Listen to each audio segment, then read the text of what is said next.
জনগণ থেকে যদি দূরে চলে যাই আমরা, ওই 5ই আগস্টের পরিণতি কিন্তু হবে। 5ই আগস্টের পরিণতি হবে। সমাজে যে খারাপ মানুষ নাই তা তো না, ভালো মন্দ সবকিছু মিলিয়ে মানুষ, কিন্তু যে খারাপ তার সাথে আমরা সম্পর্ক রাখতে চাই না। যে অন্যায় করে, যে কিছু করে, তার সাথে আমরা সম্পর্ক রাখতে চাই না। অন্তত এই ব্যাপারে আমরা মুখে বলবো একটা, কাজে করবো আর একটা, তা নয়। যা আমরা মুখে বলছি, আমরা চেষ্টা করব আমাদের কাজের মধ্যেও তার রিফ্লেকশন বা প্রতিফলন থাকবে। সেজন্যই আমরা ব্যবস্থা গ্রহণ করছি। একটি রাজনৈতিক দল হিসাবে, একটি সংগঠন হিসাবে যেটি আমরা সর্বোচ্চ করতে পারি, আমরা সেটিই করছি, সেটি করার চেষ্টাই আমরা করছি, সেটি ইনশাল্লাহ আমরা করব। এখন আমরা যদি আজকে সরকারে থাকতাম, তাহলে আমরা যেটা করতে পারতাম, যারা এসব কাজ করছে দলের সাথে তাদের সম্পর্ক আমরা ছিন্ন করতাম তো অবশ্যই, একই সাথে দেশের আইন অনুযায়ী আমরা তাদের বিরুদ্ধে ব্যবস্থা গ্রহণ করতে পারতাম। কিন্তু সেই অবস্থানে এই মুহূর্তে আমরা নেই। সেই অবস্থানে এই মুহূর্তে আমরা নেই।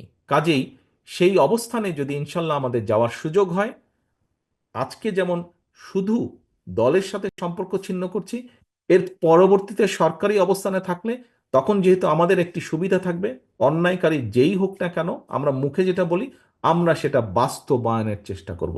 এর কোনো নড়চড় হবে না, এর কোনো নড়চড় হবে না। কারণ কারণ জনবিচ্ছিন্ন যদি হয় কেউ, একটি রাজনৈতিক দল, রাজনৈতিক নেতা, রাজনৈতিক কর্মীরা যদি জনবিচ্ছিন্ন হয়, জনবিচ্ছিন্ন হলে জনগণের বিরুদ্ধে, দেশের বিরুদ্ধে কাজ করলে কনসিকুয়েন্সেস বা পরিণতি কি হয়, ভাই আমরা 5ই আগস্ট দেখেছি, দেখেছি না আমরা? 5ই আগস্ট দেখেছি। 5ই আগস্ট থেকে অনেক কিছু আমাদের শেখার আছে। 5ই আগস্ট থেকে অনেক কিছু আমাদের বোঝার আছে।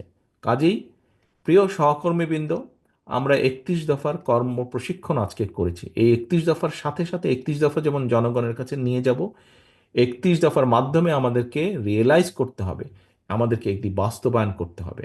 জনগণের পাশে থাকতে হবে, জনগণের সঙ্গে থাকতে হবে, জনগণকে সঙ্গে রাখতে হবে। জনগণ থেকে যদি দূরে চলে যাই আমরা, ওই 5ই আগস্টের পরিণতি কিন্তু হবে। 5ই আগস্টের পরিণতি হবে। কাজে 5ই আগস্টের পরিণতি থেকে যদি বাইরে থাকতে হয়, যেই রাজনৈতিক দলকেই বাইরে থাকতে হোক না কেন, তাদেরকে জনগণের সাথে থাকতে হবে, জনগণকে সঙ্গে রাখতে হবে।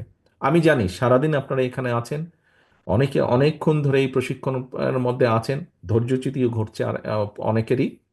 কিন্তু আমার আর মাগরিবের টাইমও হয়ে গিয়েছে, আমার বক্তব্য বাড়াবো না।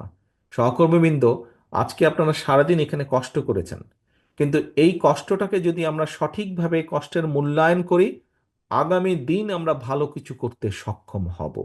আগামী দিন ভালো কিছু করতে সক্ষম হব, যার সুফল দেশ, দেশের জনগণ পাবে। রাজনৈতিকভাবে আপনি এবং আপনার দল, প্রিয় দল বাংলাদেশ জাতীয়তাবাদী দলও পাবে সেই সুফল।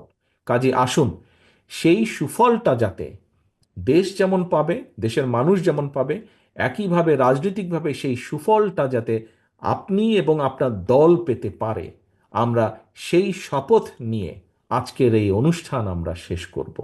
সেই প্রত্যাশা রেখে আমার এখানে উপস্থিত প্রতিটি নেতাকর্মী এবং আপনাদের মাধ্যমে যা আমি তাদের কাছে এই মেসেজ পৌঁছাতে চাই। আমার যে সকল নেতাকর্মী আজকে এখানে উপস্থিত হতে পারেননি, তাদের কাছে এই মেসেজ পৌঁছাতে চাই যে সেই সফলতার প্রত্যাশা রেখে আমি আমার বক্তব্য শেষ করছি। সকলে ভালো থাকবেন, ইনশাল্লাহ সকলে সুস্থ থাকবেন। আল্লাহ হাফেজ। বাংলাদেশ জিন্দাবাদ।